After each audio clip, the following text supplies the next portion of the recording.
Bonjour à tous, aujourd'hui on va corriger la fiche d'exercice numéro 2 et on commence directement par l'exercice numéro 1.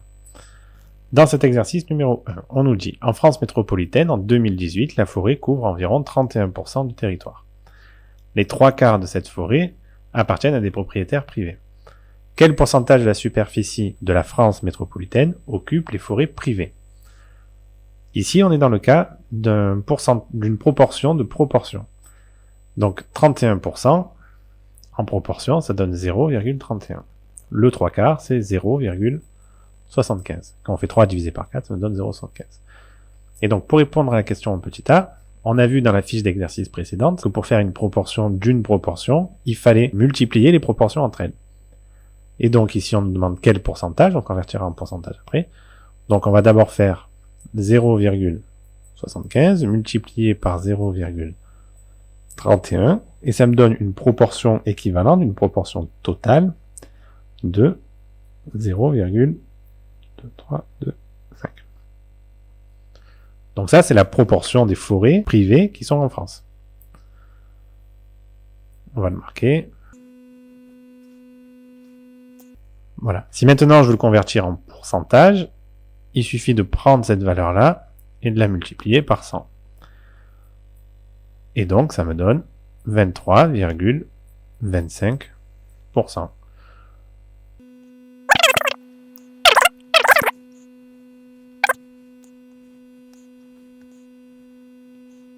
On en conclut que les forêts privées occupent 23,25% de la superficie de la France.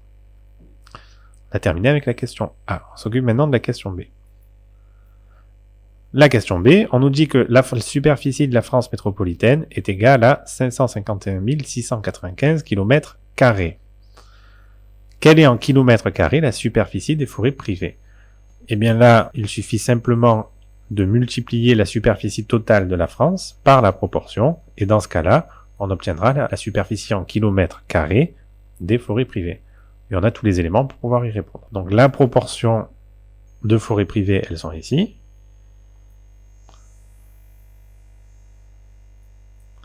On la multiplie par la superficie totale de la France.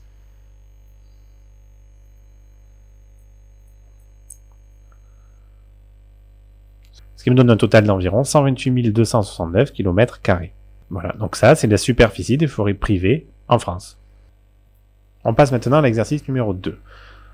On nous dit qu'un restaurant a ouvert en 2015, il a reçu 22 750 clients en 2015 et 56 875 clients en 2018. On nous demande dans la question petit a de calculer le taux d'évolution en pourcentage du nombre de clients entre 2015 et 2018. Dans votre cours, le taux d'évolution, c'est aussi la variation relative. La variation relative, il nous faut une valeur de départ ici, une valeur d'arrivée, et ça nous donne la chose suivante. On prend la valeur d'arrivée moins la valeur de départ divisé par la valeur de départ. Et donc, il nous suffit simplement de remplacer là-dedans. La valeur d'arrivée, c'est la valeur en 2018, donc 56 875, moins la valeur de départ, 22 750, divisé par la valeur de départ, qui est 22 750. Le résultat nous donne un taux d'évolution de 1,5, ce qui en pourcentage donne 150%. On peut donc dire le taux d'évolution est de 150%. Donc on va le noter T pour 100, qui sera égal à 150%. La question petit b. Lorsqu'un taux d'évolution est supérieur à 100, on préfère utiliser le vocabulaire multiplicatif. On multiplie par. Recopier et compléter. Entre 2015 et 2018, le nombre de clients est multiplié par quelque chose. Donc si on fait un petit schéma, nous avons une valeur de départ et une valeur d'arrivée ici. On souhaite multiplier ici par un coefficient multiplicateur. Ce coefficient multiplicateur, il va dépendre du taux en pourcentage ici. Toujours dans votre cours, si vous regardez, on sait que le coefficient multiplicateur, quand il s'agit d'une augmentation, il est égal à 1 plus le taux en pourcentage divisé par 100. Eh bien, on va appliquer cette formule-là pour trouver ce qu'on nous demande dans la question B. Donc, CM sera égal à 1 plus le taux 150, parce que c'est en pourcentage, je vous rappelle, divisé par 100. CM sera égal, donc 1 plus 150 sur 100, ça me donne 1,5. 1 plus 1,5, ça me donne 2,5. Été multiplié par 2,5. On peut vérifier. 22 750 multiplié par 2,5, ça nous donne bien 56 875. Et l'exercice numéro 2 est terminé. Dans l'exercice numéro 3, on nous dit, en supposant que le gazon d'une pelouse grandit de 5% par jour, quel sera le pourcentage d'augmentation de sa hauteur en 2 semaines? On demande d'arrondir à l'unité. 2 semaines, c'est 14 jours. Donc pour ça, on va faire un petit schéma, encore une fois. On a une valeur de départ qui correspondra à la taille du gazon de départ, qu'on ne connaît pas, mais c'est pas ce qu'on nous demande, donc c'est pas grave. On sait qu'il prend plus 5% le premier jour. Il prend encore plus 5% le second jour, etc., etc., jusqu'à ce qu'on arrive à un jour 14. Donc en fait, il fait 14 évolutions successives de 5% à chaque fois. Ce qu'on va essayer de chercher, c'est par combien on multiplie ici. Le coefficient multiplicateur 1 multiplié par un coefficient multiplicateur 2, qui seront exactement les mêmes. Et donc dans votre cours, c'est marqué que pour passer d'une valeur de départ à une valeur d'arrivée ici, parce que ça, ce n'est rien d'autre qu'une valeur d'arrivée, il suffit de multiplier par un coefficient multiplicateur général. Et ce coefficient multiplicateur général, il est égal au produit de chaque coefficient multiplicateur. Donc CM1 multiplié par CM2 jusqu'à CM14. Donc on va d'abord chercher CM1. Donc le coefficient multiplicateur 1, on sait que c'est égal à 1 plus T sur 100, plus T sur 100 car il s'agit d'une augmentation. CM1 sera égal à 1 plus donc 5 sur 100. CM1 sera égal à 1,05. Donc, on remarque aussi que CM1 est égal à CM2, qui sera égal à CM3, parce que le gazon il pousse de 5% par jour. Il n'y a pas de variation de pourcentage. Donc ici, il suffit simplement de multiplier par 1,05, multiplier par 1,05, multiplier par 1,05, etc., etc., 14 fois. Faire ça, ça revient à mettre 1,05 exposant le nombre de fois qu'on multiplie par lui-même. On en déduit donc que le coefficient multiplicateur général est égal à 1,05 exposant 14. Ce qui donne un coefficient multiplicateur général de 1,98.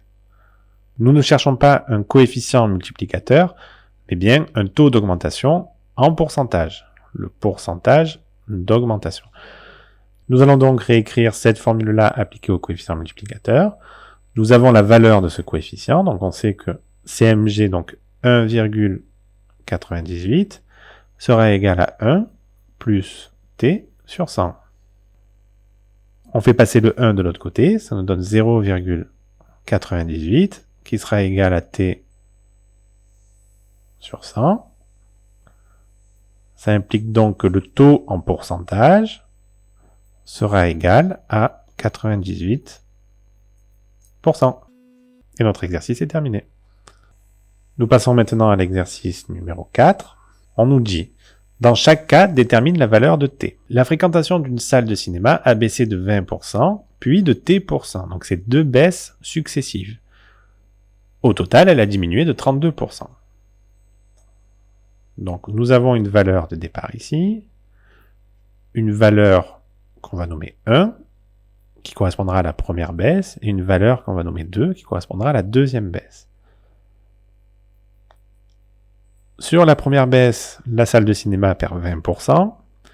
Sur la deuxième baisse, elle perd moins de T%, on ne sait pas combien c'est, mais on sait qu'au total, elle a perdu 32% de fréquentation. Et nous, ce qui nous intéresse, c'est de calculer le moins de T%. Ici, nous allons nous servir des coefficients multiplicateurs. Donc, pour passer de la valeur de départ à la valeur d'un 1, nous multiplions par le coefficient multiplicateur 1.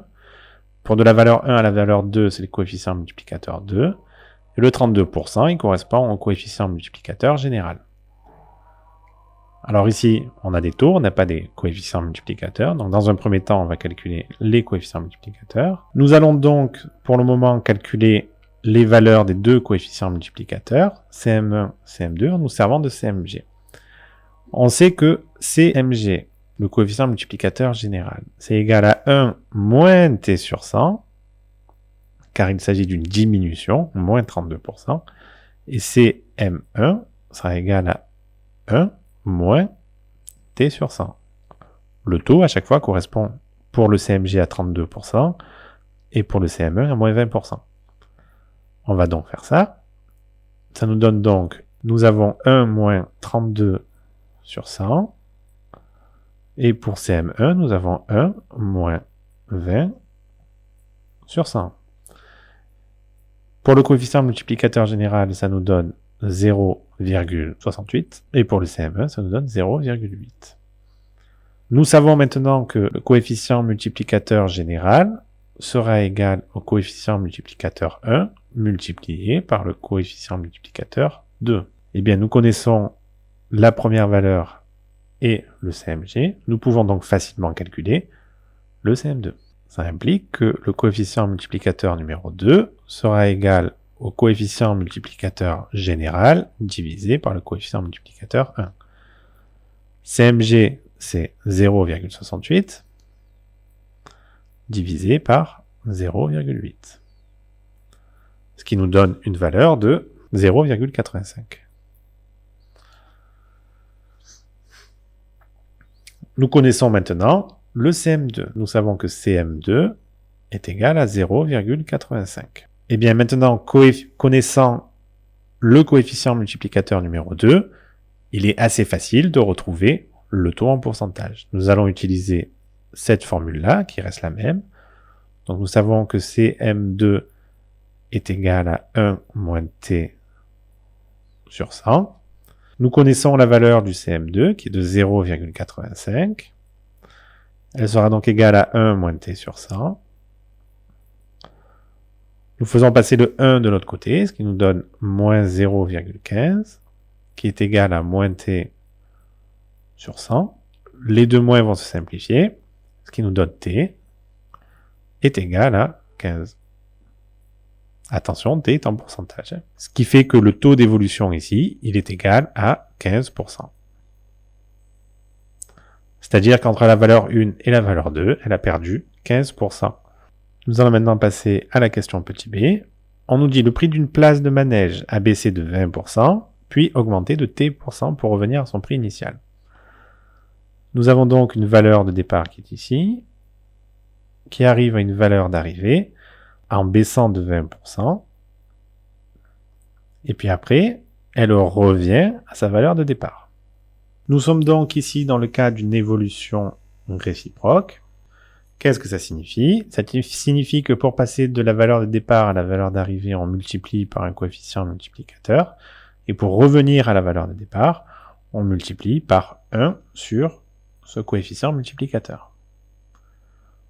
La première chose à faire est donc de calculer ce coefficient multiplicateur avec un taux de moins 20%. On commence tout de suite. Cm est égal à 1 moins 20 sur 100.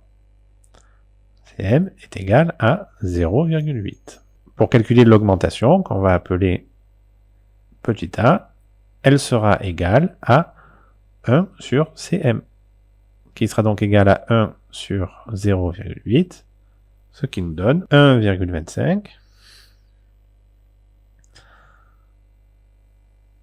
Alors ici, il s'agit du coefficient multiplicateur réciproque, on peut l'appeler comme ça aussi. Ce n'est pas la valeur que nous cherchons. Nous, qu'est-ce qu'on cherche?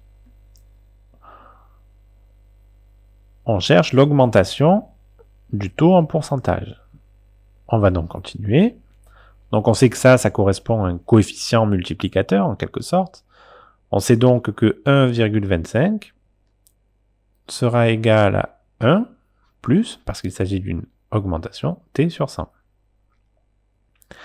Et donc, pour trouver le taux ici, il suffit simplement de remplacer. Donc ça donne 0,25 sera égal au petit taux. 0,25 sera égal à t sur 100. Et donc t sera égal à 25. Le taux sera donc égal à 25%. On va faire une application rapide pour pouvoir vérifier. On va se donner une valeur de départ, qui sera 100, une valeur facile. Si on baisse de 20%, on baisse de 20. On vient ici à 80. Et si on réaugmente ici de 25%, si on augmente ici de 25%, ça nous donne bien notre valeur de départ, qui est de 100. Et nous avons donc terminé l'exercice numéro 4. Nous passons maintenant à l'exercice numéro 5. On nous dit que en 2000 et en 2017, les coûts du secteur de santé ont augmenté de 40% dans l'Union européenne. Expliquez pourquoi, si ces coûts étaient multipliés par 5 septièmes, ils reviendraient à leur niveau de l'an 2000. Donc on va d'abord calculer ce que vaut 5 septièmes. 5 septièmes, ça vaut environ 0,71. Nous avons donc une valeur de départ qui correspond à l'an 2000. On tend vers une valeur d'arrivée qui est en 2017. Et on dit que les coûts ont augmenté de 40%. Donc là, on a plus 40%. Je vous rappelle que pour passer de la valeur de départ à la valeur d'arrivée, on multiplie par un coefficient multiplicateur 1. On va d'abord calculer celui-ci. CM1 sera donc égal, je vous passe le calcul, c'est 1,4.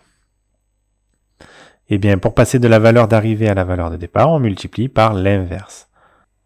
Pour passer de la valeur d'arrivée à la valeur de départ, on multiplie par 1 sur CM. Et 1 sur CM1, c'est égal à 1 sur 1,4, ce qui est égal à 0,71. Et c'est la raison pour laquelle on peut multiplier par 5 septièmes cette valeur-là. On nous demande d'indiquer le taux d'évolution réciproque en pourcentage arrondi au dixième. Donc ici, on n'a pas le taux d'évolution, mais on a le coefficient multiplicateur réciproque. On va donc calculer le taux d'évolution réciproque. Eh bien, c'est toujours la même formule. Le coefficient multiplicateur réciproque sera égal à 1 moins t sur 100, moins, parce que quand on passe de la valeur d'arrivée à la valeur de départ, on diminue. Donc on va faire moins. Le coefficient multiplicateur réciproque, il est de 0,71, qui sera égal à 1 moins t sur 100. Donc ici, ça me donne 0,29, qui sera égal à t sur 100. Et donc, ça me donne 29%. Le taux d'évolution réciproque est égal à 25%. 29%. Donc le taux est à 29%. Alors, j'ai pas arrondi au dixième. Si on avait voulu arrondir, il aurait fallu commencer par ici. Je vais corriger. Donc ici, nous avons ces deux décimales-là. Ici, ça ne me donnait pas 29, mais plutôt... Alors ici, ça ne me donnait pas 29, mais plutôt 0,2857. Et donc, le taux en pourcentage, il aurait été égal, plus précisément, à 28,6%. On demande d'arrondir au dixième. Je suis un peu plus proche de la réalité. Cet exercice est terminé. Nous passons à l'exercice numéro 6. Pour chaque affirmation, dire si elle est vraie ou fausse en justifiant. Attention, la justification, c'est ce qui est le plus important. Augmenter un nombre de 300% équivaut à le multiplier par 3. Donc on va essayer. Nous prenons une valeur de départ, nous l'augmentons de plus 300% pour arriver à une valeur d'arrivée. Par quoi est-ce qu'on multiplie cette valeur de départ? Donc par un coefficient multiplicateur. Ce coefficient multiplicateur, il sera égal à 1 plus 300 sur 100. Coefficient multiplicateur qui est égal à 4. Donc ça, c'est faux. Car on multiplie par 4. Appliquer 2 augmentations successives de 10% équivaut à appliquer une augmentation de 20%. C'est ce qu'on va voir tout de suite. Nous avons une valeur de départ ici, une valeur 1 et une valeur 2. À chaque fois, nous augmentons de 10% la valeur. On va donc calculer le coefficient multiplicateur 1 et le coefficient multiplicateur 2, qui seront égaux. Ouais. Donc le CM1, je vous passe les calculs, ça fait 1,1. Et 1,1 au carré, ça fait 1,21. Donc ici, le coefficient multiplicateur général est égal à 1,21.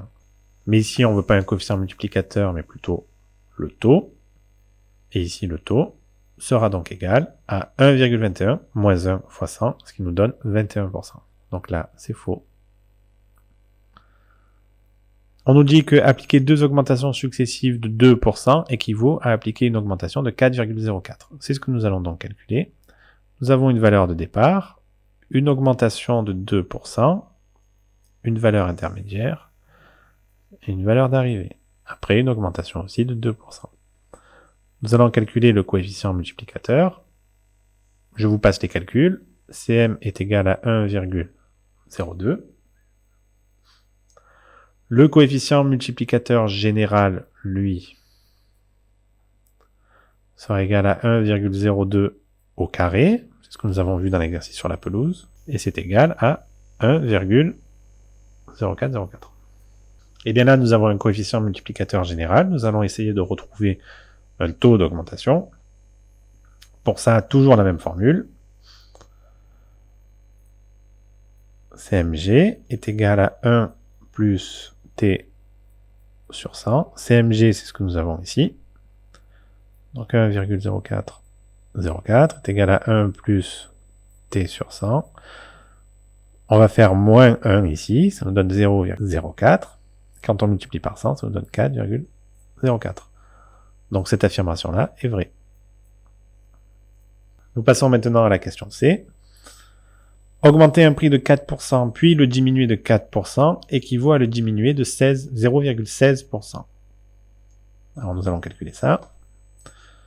Toujours de la même manière, une valeur de départ, une augmentation de 4%, une valeur intermédiaire et une valeur d'arrivée. Non, moins 4%. Nous allons donc calculer le coefficient multiplicateur 1 et le coefficient multiplicateur 2. Donc le premier, CM1, comme c'est une augmentation de 4%, ça me donne 1,04. Et le suivant, CM2, ça me donnera 0,96. Et bien dans un premier temps, ce qu'il faut qu'on cherche, c'est le coefficient multiplicateur général, ici, multiplié par CMG. On sait que CMG, c'est égal au coefficient multiplicateur 1 multiplié par le coefficient multiplicateur 2. Autrement dit, ça va être égal à 1,04 multiplié par 0,96, qui sera donc égal à 0,9984. Mais ici, nous ne cherchons pas un coefficient multiplicateur, nous cherchons un taux. On va donc extraire le taux de ce coefficient multiplicateur. Pour cela, on fait comme dans les exercices précédents. On sait que CMG, donc 0,9984, est égal à 1 moins t sur 100. Moins t sur 100 parce que la valeur est inférieure à 1, et donc il s'agit d'une diminution, donc là il faut mettre moins. Ça nous donne donc ici 0,0016, qui est égal à t sur 100. On en déduit que t est égal à 0,16. Et t est en pourcentage. L'affirmation C est vraie. Nous avons terminé l'exercice 6. Nous passons maintenant à l'exercice numéro 7. On considère la figure ci-contre, cette figure-là. À quelle fraction d'un disque orange correspondent 2 disques violets? Donc on voit que un disque violet, ça fait la moitié d'un disque orange. Donc on va écrire l'aire d'un disque orange, AO. Ça sera donc égal à pi multiplié par R1 au carré. R1, il correspond au rayon du disque orange. c'est celui-ci. On va ensuite calculer l'aire du disque violet. Il sera donc égal à pi multiplié par R1 sur 2. On voit ici que le rayon d'un disque violet, c'est la moitié du rayon du disque orange, donc R1 sur 2, le tout au carré. L'aire du violet sera donc égal à pi multiplié par R1 au carré sur 4. Je vais simplement développer cette expression-là. Ce qui nous donne donc 1 quart de pi multiplié par R1 au carré. Mais cette expression-là, c'est aussi égal à l'aire du disque orange. Donc à quelle fraction ça correspond? Ça correspond à 1 quart. En déduire la fraction du grand disque que représentent deux disques orange, eh bien on voit que le disque orange représente la moitié du rayon du grand disque. Donc les proportions seront les mêmes que pour les disques violets. Autrement dit, un disque orange représente 1 quart du grand disque. Ça veut dire que deux disques orange représentent 2 quarts, donc 1/2 du grand disque. Donc ici, ça représente 1/2. Nous pouvons aussi le calculer, ce que nous allons faire. Donc nous avons ici le rayon du disque orange, et nous pouvons aussi avoir le rayon du grand disque. Donc le rayon du grand disque, nous allons l'appeler R. Donc l'aire de ce disque-là sera égal à pi multiplié par grand R au carré. L'aire du disque orange sera donc égal à pi multiplié par grand R sur 2, le tout au carré. L'aire du disque orange sera égal à 1 quart de pi multiplié par grand R au carré. 1 quart de l'aire du disque. Mais comme nous avons deux disques orange dans le grand disque, donc il faut multiplier tout ça par 2, et donc multiplier 1 quart par 2, donc 2 fois 1 quart, ça fait 1/2. Et donc la proportion ici est bien de 1/2. Maintenant, on nous demande quelle fraction du grand disque correspondent les 4 petits disques violets. Ici, pareil, on peut raisonner. On peut se dire que les deux disques violets dans le disque orange, ça représente les deux disques orange dans le grand disque, et que donc, comme eux, ils représentent 1/2, eh bien, 1/2 multiplié par 1/2, ça fait 1 quart. Donc on pourrait se dire directement que ici, ça fait 1 quart, juste en raisonnant. On va donc juste prouver tout ça. Donc le rayon du disque orange ici, par rapport au grand disque R, ça sera égal à 4 fois moins. Donc c'est ce que nous allons faire. L'aire du disque violet, par rapport au grand disque, ça sera donc égal à pi multiplié par grand R sur 4, le tout au carré. L'aire du violet sera donc égal à pi multiplié par R carré sur 16. L'aire du violet sera donc égal à 1/16 multiplié par pi multiplié par grand R au carré. Nous retrouvons ici l'expression de l'aire du grand disque. Donc un disque violet, ça représente 1/16 du grand disque. Nous en déduisons donc que comme nous avons 4 disques violets, il suffit simplement de multiplier par 4, et que donc ça nous donne 1 quart du grand disque. Nous retrouvons bien cette valeur-là, et l'exercice est terminé.